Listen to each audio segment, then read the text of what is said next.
귀한 시간을 내어 이 자리에 나온, 하나님 앞에 나온 한 분 한 분을 하나님의 사랑으로 사랑하고 축복합니다. 이 시간을 통해서 나를 향하신, 그리고 우리를 향하신 하나님의 또 다른 그 한 가지의 마음을 깨닫는 시간이 되기를 소망합니다. 여러분은 계획을 짜보셨습니까? 여행을 가거나 무엇인가 중요한 것을 하거나 또 여러 가지 일들을 할 때 우리는 먼저 계획을 짭니다. 1년이 시작되면 연간 계획표를 짜게 되고 또 다른 무언가를 하게 될 때 항상 계획을 짜는 것을 보게 됩니다. 왜냐 할 때 이 시간이 허무하지 않게 이 시간을 허무하지 않게 사용하려는 모습이 있기 때문입니다. 한번 지나면 돌아오지 않을 그 시간을 어떻게 하면 중요한 그 시간을 쓸까, 또 사용하여서 또 가치 있게 보낼까 하기 위해서 생각하고 또 치밀한 계획을 세우는 것을 보게 됩니다. 사람이라면 마땅히 살아가면서 계획을 세우는 모습을 보입니다.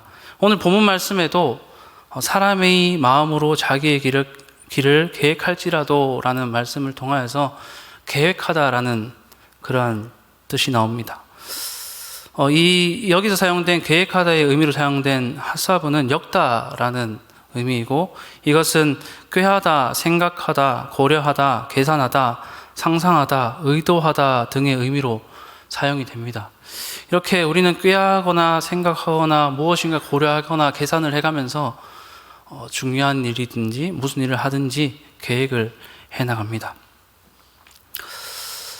우리는 살아가면서 하나님을 앞에 두고 계획함에 있어서 세 가지 유형으로 나아가는 것을 보게 됩니다. 첫 번째는 하나님을 앞에 두고 하나님의 인도하심 안에서 계획을 하는 사람입니다. 그러한 사람은 오늘 말씀에서 말하는 가장 이상적인 사람이라 할 수가 있습니다. 하나님의 인도하심 안에서 계획을 세우고 하나님께서 이 과정 가운데서 뜻하시는 것은 무엇일까라는 생각을 끊임없이 하며 또 하나님께서 어떻게 응답하실까에 대한 그런 기다림을 통하여서 그 과정을 통하여서 계획을 세우고 또 그것을 실행해 나가는 모습을 보입니다. 그 물음을 통하여서 끊임없이 기도하는 삶, 어느 정도의 성숙함을 지닌 사람이라고 할 수가 있습니다. 그리고 두 번째 유형은 나의 계획에 하나님을 끌어들이는 유형이라 할 수가 있습니다. 세상을 살아갈 때 어떠한 일에 부딪혔을 때 나의 한계점을 뚫고자, 그리고 나의 목표를 이루기 위해서 하나님을 나의 계획 안에 끌어들이는 모습을 보입니다. 나의 무언가 어떠한 욕구를 해결하기 위해서 도와주십시오. 단편적인 것들을 구하며 기도하고 끌어들이려고 하는 그러한 모습을 보입니다. 어떤 시험에 합격하려 하기 위해서, 그리고 불가능해 보이는 것을 도전하여서 성공하기 위해서, 그리고 일시적인 어떠한 신의 도움을 받아서 뭔가 사고자 하는 모습을 보일 때 이렇게 하나님을 끌어들이는, 나의 계획에 끌어들이는 그러한 모습을 보입니다. 이러한 사람들은 또 하나님 앞에서 나의 계획을 가지고 고집을 부리는 경우가 많습니다. 사회생활로 보면 어처구니가 없는 모습이고, 직장 상사에게 내 계획은 이러합니다, 결제만 해주시면 제가 어떻게든 해보겠습니다 라고 하는 그러한 행동과도 같아 보입니다. 이렇게 고집을 부리며 기도하여도 그 과정에서 변화가 잘 되어서 하나님께 영광을 돌리면 정말 다행인데, 그렇지 않은 모습을 보이는 경우가 너무나도 많습니다. 잘 되어서 하나님께 영광을 돌리고 그 과정 가운데 잘못되어도 이 가운데서 하나님의 은혜가 있었다라고 고백을 하거나 또 변화된 모습을 보이는가 하면 대부분의 사람은 이러한 모습을 보이기보다 어쩌면 최악의 모습을 보여줍니다. 잘 되면 절박함이 해결되어서 나의 그 답답함이 해소되어서 자신이 관심을 가졌던 관심사에 더욱 집중하면서 하나님과 멀어지는 모습을 보이고, 또 일이 잘못되면 왜 하나님 이러한 것들을 이루어 주시지 않았습니까? 라고 하면서 원망을 하고 또 멀어지는 모습, 투정을 하는 모습들을 보이게 됩니다. 이처럼 첫 번째는 말씀에서 말하는 이상적인 모습을 보이는 사람, 두 번째는 자신의 계획에 하나님을 끌어들이는 사람, 그리고 세 번째는 아예 관심이 없는 사람, 그런 유형을 보게 됩니다. 나의 계획에 하나님은 없다. 내 삶은 내가 가진 내 힘으로 살아간다 라고 하면서 자신의 길을 가는 사람이 있습니다. 여러분은 이 세 가지 모습 중에서 어떠한 모습을 가지고 살아가십니까? 첫 번째 모습, 하나님의 인도하심 안에서 계획을 세우고 하나님의 응답을 기다리고 또 그 응답에 부응하며 하나님과 교제하며 나가는 그런 삶을 살아가십니까? 아니면 두 번째로 나의 계획을 이루기 위해서 하나님을 끌어들이려고 시도하는 그러한 삶을 살아가십니까? 그리고 아니면 어떠한 계획을 세우든 간에 하나님은 없고 그냥 나의 힘으로 나 자신을 의지하며 살아가는 그러한 삶을 살아가십니까? 나의 모습을 점검하고 또 하나님 앞에 선 나의 모습을 되돌아보았으면 좋겠습니다. 어떠한 모습이든지 하나님의 인도하심 안에서 그들이 하나님의 은혜로 그 하나님의 인도하심에 한 발짝이라도 더 같이 나아간다면 그는 좀 더 나은 방향으로 갈 수 있을 것입니다. 하지만 무관심하고 도리어 그 하나님 앞에서 등을 돌린다면 그는 더 이상 올바른 길로 나아갈 수가 없을 것입니다. 성경의 인물을 보면 모든 많은 사람들이 처음부터 하나님의 인도하심을 따라서 잘 나아갔던 그러한 경우는 보기가 드문 것을 보게 됩니다. 어떠한 상황 속에서 주님을 만나고 자신이 짜놓은 계획을 내려놓고 깨뜨리면서 하나님의 인도하심을 따라갔을 때에 하나님의 뜻하심을 이루었던 인물들의 그러한 말씀이 더욱 많은 것을 보게 됩니다. 그렇게 우리가 알 수 있는 것은 우리는 그리고 나는 나의 계획을 내려놓고 하나님의 인도하심을 따랐을 때 하나님이 원하시는 모습으로 살아갈 수 있음을 알아갈 수가 있게 됩니다. 첫 번째로 살펴보는 인물은 사도 바울입니다. 사도 바울은 스데반을 돌로 쳐 죽이는 곳에 그러한 곳에 그리스도인들을 핍박하는 곳에 가장 앞장을 섰던 인물이었습니다. 그가 다메섹에서 예수 그리스도를 만남을 통하여서 자신의 유대인으로서의 가치관을 깨뜨리고 예수 그리스도의 그 마음을 받아들이게 되는 모습을 보게 됩니다. 자신이 가지고 있었던 가치관을 내려놓았을 때 그는 누구보다도 열심으로 나아가는, 하나님 앞에 나아가는, 또 세상에 예수 그리스도를 전하는 그러한 사람이 되었습니다. 그리고 전도 여행 도중에 끊임없이 계획하고 나아가다가 또 하나님께서 전도 여행길을 막으셨을 때, 2차 전도 여행 때 바울은 계획을 세우고 자신이 가고자 했던 길이 있었는데 하나님께서는 그 길을 막으십니다. 그리고 하나님께서 원하시는 그 길로 가게 하십니다. 사도 바울은 치밀한 계획 가운데에 모든 계획을 세우고 준비하고 있었지만 주님이 그곳으로 가라 하셨을 때 마땅히 자신의 계획을 포기하고 자신의 계획을 내려놓고 하나님의 뜻을 따라서 전도여행을 계속했던 것을 보게 됩니다. 그리하여서 하나님이 원하시는 뜻대로 많은 곳에서 하나님의 복음이 전하여지는 것을 보게 되었습니다. 사도 바울이 자기가 원하고 바랐던 것들, 그 가치관들을 내려놓았을 때 하나님께서는 역사하셨고 그를 인도하셨고 하나님의 뜻을 이루어 가셨습니다. 두 번째로 살펴볼 인물은 요나입니다. 요나는 처음부터 하나님의 말씀을 좀 거부하고 도망갔던 사람이라 할 수 있습니다. 하나님께서 요나에게 넌 니네로 가서 그 사람들에게 회개하라는 그러한 말씀을 전파하라라고, 회개하지 않으면 멸망한다라는 그 말씀을 전파하라라고 하셨습니다. 하지만 요나의 그 마음에는 너무나도 원수 같았던 그 니느웨에 가서 복음을 전하고 싶지 않았습니다. 구원의 그 말씀을 전하고 싶지 않았습니다. 그래서 다시스로 도망을 가는 모습을 보여줍니다. 하나님은 그 요나를, 다시스로 도망가던 그 요나를 끄집어서 니느웨로 다시 보내십니다. 그 여정을 요나는 싫었지만 계속 갑니다. 싫은 마음에도 그래도 가서 니느웨에 가서 전합니다. 당신들이 회개하지 않으면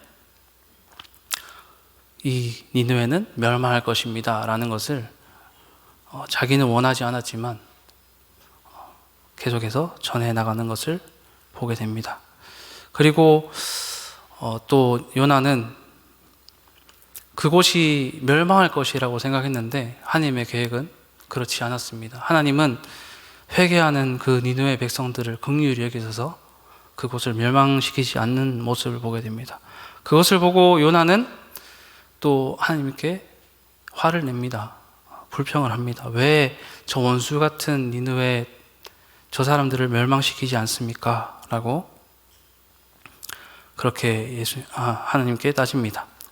하나님은 넝쿨을 그늘막으로 만들어 주셨다가 요나 위에, 더운 날 요나 위에 만들어 주셨다가 그것을 제거하시면서 너는 이 넝쿨을 소중하게 여기면서 왜 한 사람 한 사람의 저 영혼들을 사랑하지 않느냐라고 하면서 하나님의 사랑과 긍휼하심을 요나에게 알려주시면서 또 요나에게 하나님의 사랑을 알려주시는 것을, 왜 니느웨를 하나님께서 구원하시는 데 대해서 깨닫게 해주시는 모습을 보여주십니다. 이렇게 하나씩 자신의 것을, 자신의 계획과 자신의 뜻을 내려놓고 하나님의 인도하심을 따라갔던 자들을 통하여서 하나님의 사랑은 전해지게 되었고, 또 우리가 그 복음과 그 사랑을 전해받은 것을 우리는 깨달을 수가 있습니다. 이 요나를 통해서 문득 떠올랐던 것은 우리가 중국과 또 일본을 향한 시선이라 할 수가 있습니다. 전쟁을 하면서 또 일제 강점기를 지내면서 너무나도 원수 같고 그들 위해서 복수하고 싶고 또 기도하기보다는 또 그 안에 있는 그 악한 마음들이 계속해서 풍겨져 나오는 것을 보게 됩니다. 그러다가 문득 생각을 해보았습니다. 일본이 왜 쳐들어왔을까? 그걸로 정당화되진 않지만 그들에게도 세상을 살아가면서 이 두려움과 무서움이 있었기 때문에 그런 것이 아닌가 생각해 보게 됩니다. 그들은 우리보다 자연재해 공포가 너무나도 많고 또 두려운 부분들이 많기 때문에 어떻게든 육지로 나오고 싶은 그러한 갈망이 있어서 그렇게 전쟁을 일으킨 것이 아닌가, 그런 모습을 생각해 보게 되었습니다. 어쩌면 우리는 요나처럼 또 이웃 나라인 중국과 일본과 같은 그러한 나라를 긍휼히 여기면서 예수 그리스도의 사랑과 그 은혜가 전해지기를 기도하며 또 그들이 복음을 받아들이기를 기대하며 나아가야 될 것입니다. 그렇게 될 때에 일본의 그 가치관도 바뀌게 되고 그곳에서의 또 하나님의 사랑과 은혜가 또 전파되지 않을까라는 그러한 생각을 해보았습니다. 인간에게 있어서 삶이란 자기의 길을 개척하나 나가는 듯 하지만 그 길은 내가 만들어가는 것이 아니고 내가 계획함을 통하여서 이루어지는 것이 아니고 하나님께서 의도하신 바에 따라서 움직인다는 것을 오늘 말씀을 통해서 우리는 깨달을 수 있습니다. 에레미야는 이렇게 고백합니다. 에레미야 10장 23절에 여호와여 내가 알거니와 인생의 길이 자기에게 있지 아니하니 걸음을 지도함이 걷는 자에게 있지 아니하니이다 라고 고백을 하였습니다. 이처럼 우리가 그리고 내가 자기의 길을 계획한다 할지라도 모든 것들은 내 뜻대로 이루어지기보다 하나님께서 이루고자 하신 대로 이루어진다는 것을 우리는 깨달을 수가 있습니다. 이렇게 사도 바울과 요나처럼 나의 부분들을 내려놓고 하나님의 계획하심을 따라 나아갈 때에 우리는 더욱 하나님을 신뢰할 수 있게 될 것입니다. 잠언 16장 9절 말씀을 통하여서 나의 걸음을 인도하시는 분은 하나님이시고 우리의 공동체의 걸음을 인도하시는 분은 하나님이시고 우리는 그러한 절대 주권, 하나님의 절대 주권을 인정해야 하며 그러한 하나님을 신뢰해야 한다는 것을 다시 한번 알려주고 있습니다. 문경에 있을 때 그곳에는 특히나 여기보다 더 많은 어르신들, 연세가 많은 분들이 많았습니다. 대신방 기간에 각 가정을 마다 찬송가를 두 곡씩 정하였고 그곳에 가서 이제 예배를 드렸는데 그때 참 가슴에 와닿았던 그런 찬송가가 있습니다. 그것은 301장의 찬송가 301장입니다. 그 1절 말씀은 지금까지 지내온 것 주의 크신 은혜라 한이 없는 주의 사랑 어찌 이루 말하랴 자나깨나 주의 손이 항상 살펴주시고 모든 일을 주 안에서 형통하게 하시네 라는 가사가 참 마음에 와닿고 또 기억이 납니다. 왜냐하면 그 고백 안에 그분들의 신앙생활 그리고 인생이 묻어 있는 것 같고 또 경험한 하나님을 신뢰하는 모습이 너무나도 많이 보였기 때문입니다. 그 가사를 고백하면서 감격하시는 분들, 지나온 세월들을 보면서 슬퍼하시는 분들, 그리고 그 슬퍼함 속에서도 또 감사하며 기뻐하시는 분들, 그리고 자신이 살아온 여정을 바라보면서 모든 것이 하나님의 은혜입니다 라는 것을 찬양으로 고백하시는 그 모습을 보면서 그것이 기억에 남았고 나도 이 여정을 끝나는 그 순간에 이러한 진심 어린 찬양의 고백을 할 수 있기를 바란다는 그러한 마음이 있었습니다. 그리고 그분들에게 원하는 것이 무엇이냐 했을 때 기도 제목은 첫 번째로 예수님을 믿지 않는 자녀들이 있으면 예수님을 믿게 하는 것이었고 믿음이 있다면 사회에서 잘 되는 것 그리고 사회에서 잘 되지 못하더라도 항상 하나님을 기억하고 하나님의 인도하심을 따라서 그 자녀들이 잘 가기를 원하는 것이었습니다. 이처럼 우리가 바라보아야 되는 것은 어쩌면 그 치밀한 계획을 세우고 나아가야겠지만 그 안에서 더욱이 하나님을 찾고 하나님께 부르짖는 그러한 모습이 더욱 많이 있어야 된다는 것입니다. 하나님께 나아가서 하나님의 인도하심을 따라가고 하나님께 인도하여 달라고 그렇게 기도하며 나아갈 때에 하나님께서는 나의 길을 인도하여 주실 것이고 또 자녀들의 길을 인도하여 주실 것이고 또 다음 세대의 길을 인도하여 주실 것입니다. 그리고 그 다음 세대도 그 하나님의 마음을 이어받고 또 알게 되어서 함께 잘 나아갈 수 있을 것이라고 믿습니다. 여기 계신 모든 성도님들과 또 다음 세대가 하나님의 인도하심을 따라서 잘 나아갈 수 있도록 함께 기도하고 또 그 길을 또 잘 나아가서 하나님 앞에서 좋은 사람이라고 칭찬을 받는 그런 모습이 되기를 소망합니다.